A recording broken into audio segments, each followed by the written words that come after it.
Hey guys, it's Casey, otherwise known as Miss Freddy. Today I'm going to show you my process for editing skin in Photoshop. This is an image I took a couple weeks ago of a very sweet mama and her very cute baby. And I've already done the general color and basic edits, but I'm going to show you next how I handle the skin. So let's zoom in so you can see a little better. The first step for me is to get rid of any noticeable blemishes or marks on the skin, and I use the clone stamp to do this. There are other ways, but the clone stamp is what works well for me. My mom's skin is basically flawless, so I'm just going to get rid of these tiny little spots on the baby girl's cheek. And I do this by hitting Option to select the space right next to it, and then I just stamp over the top. Just like that. She also has a little scab on her eye, so I'm going to do the same thing here.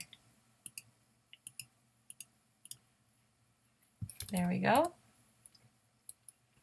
So that's before and after. She does have a birthmark on her forehead. I think they call them angel kisses. My son had one as well. I don't edit those out unless mom or dad ask me to. I think that they're an identifying feature of babies and they usually fade away over time anyway, so I like to keep them in there unless mom or dad ask me to take them out. They do get softened slightly as I do some of the other editing steps, but I don't intentionally take them all the way out. So my next step is to smooth and soften the skin, and I use a plugin called Portraiture to do this. I used to do it by hand for years, and then after I discovered this app or plugin, it pays for itself after just a couple sessions. It's really fast and easy, and it does a great job of giving a natural, not overly airbrushed look, so I highly recommend it. Let's zoom in here and we'll run the plugin. So I go to Filter, Imagenomic, Portraiture, and it's already selected the skin almost perfectly, so if it weren't displaying only the skin here, you'd go to the eyedropper tool and then select the skin. Anything that's highlighted on this screen here is going to be softened, so you want to make sure that there's not like eyes or extra things showing, but that looks pretty great. So I'm going to hit OK. So that's the before and after. It's a pretty subtle look. I might scale that back just a tiny bit. Yeah, I think that looks a little better.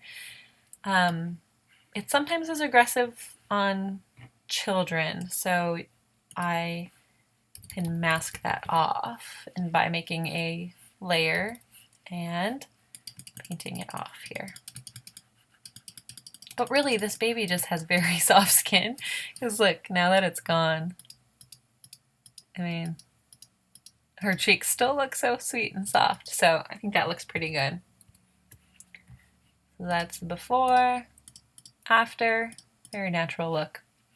The last thing I do is kind of brighten the area under mom's eyes. Everybody gets this wrinkle here when they smile. It's just part of smiling. Even little kids get that. But I like to just brighten it and soften it a little bit so that it just perks mom up a little bit. Everyone knows moms are tired, but I just like to get rid of that shadow a little bit to just make a subtle change. So what I do is pick the brush tool and I set a really low opacity, like anything less than 20. We'll do that. And then I select an area right next to the wrinkle and I just paint over. To select, I use the Option tool and it turns it into the eyedropper. You just select it and then I just paint it over. So let's zoom out and see what that did. So it's really subtle. It just kind of brightens things up a little bit. I might scale it back just a tiny bit. There we go. So let's see our before and after. This is before, this is after. So that's it. I'll zoom in a little closer so you can see that. Before, after, before, after. Very subtle, but that's my process for editing skin. If you enjoyed this video and would like to see more in the future, make sure that you subscribe to my blog at missfreddy.com.